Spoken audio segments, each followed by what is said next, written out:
The G7 Scout has a forgiving clip size and it hits hard, especially if you can hit a few headshots in there. It has a high RPM and you can seriously destroy your opponents from mid-range before they even get close to you. It's a great gun at all levels of play, but for a secondary, I recommend the Volt. The Volt has the most controllable recoil pattern of any SMG, so it's great if you can line up your shots. Recoil will not be much of an issue.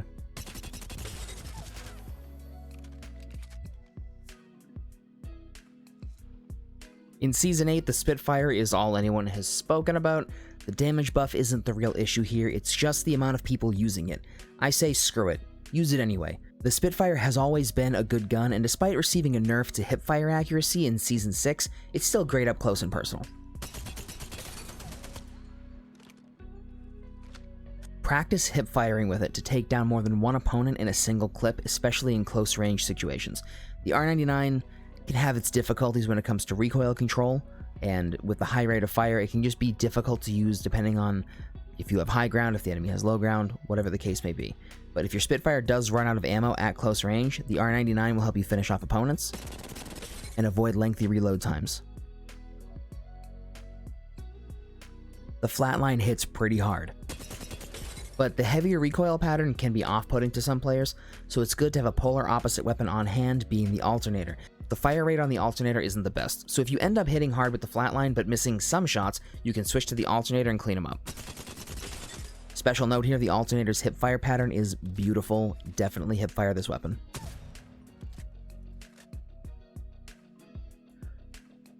The Hemlock is one of the most versatile guns in the game, because you can flip it to single fire mode if you want mid-range to long-range precision, and it's actually quite common to see a 3x Ranger scope on this and poke people from a distance.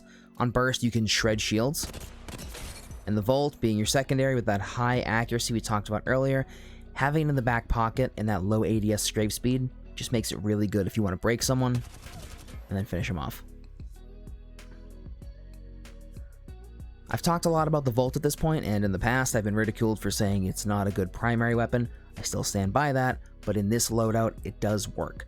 So the high accuracy is great, but without an extended mag it is less viable since nobody's going to hit 100% of their shots all the time. For that, you can break shields, and then swap out to a P2020 with hammer point rounds. If you don't know what hammer point rounds do, they deal amped damage on unshielded opponents. So if you can just hit enough damage to break shields with the Volt, you have a powerful and fast-acting secondary gun. I'll leave a link to a guide on hop-ups in the description that can tell you all about it, which will help with later loadouts as well.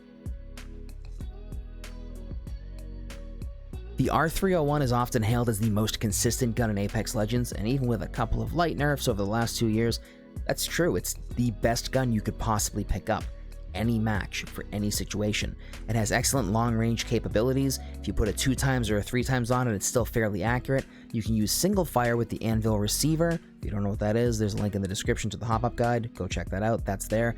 And believe it or not, its hipfire is pretty insane. Now, if you have the R301 and you're using it at medium range and you don't want to take that 2x sight off when you go close range, because who would, a great weapon to swap out to is the RE45. With or without the quick draw hop-up, it has really good accuracy, swaps out quickly, and has a very high rate of fire. It's like having a miniature handheld R99 in your back pocket, but with much better recoil control. We're punching up a bit with this next loadout, but the Devotion, it has its ups and downs. If used properly, you can annihilate even the most confident players. The Devotion needs the turbocharger to be wholly effective at mid-range if you're going to engage people head-on, but the best way to use it is to get behind an opponent and either hip-firing or aiming down sight. You can destroy them. Even though it has that ramp-up time, it's still extremely useful. However, you want to use it more tactically if you don't have a turbocharger. The flatline in the back pocket is really good for hip-firing as it has a good horizontal spread and having a high damage output if that Devotion does fail you. Let's just say that this isn't your first FPS game, which is more than likely. This loadout is designed for rushers, the ones who like to get up close and personal in a fight, and never really sit back with a sniper or a mid-range gun. The high damage output by the Volt and the rapid fire from the R99 work well with the quick tactical reloads of both guns. This allows you to play around cover and still shred enemies while having pretty fast reloads. This is a little higher risk than some other combinations in this list, especially when you get to end game rings and there's wide open areas you can't contribute as much. Dubbed the R400 combo because, you know, math is awesome, and because having mid-range capabilities of 2 times on the R301 and close-range melting power of the R99, it's just a good combination. Personally, the hipfire potential on both of these guns is why I love this combination, why I run it in as many games as I can. I'm not stuck at only close-range engagements because of my loadout, so I can help with poking late game, especially if I have an anvil receiver.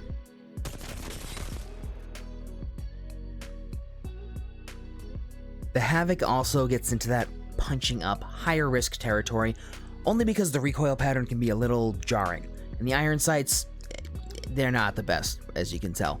However, this is a good entry to the medium difficulty weapons, and the Havoc has some of the best damage per second of any gun in the game, especially if you're lucky enough to find a turbocharger.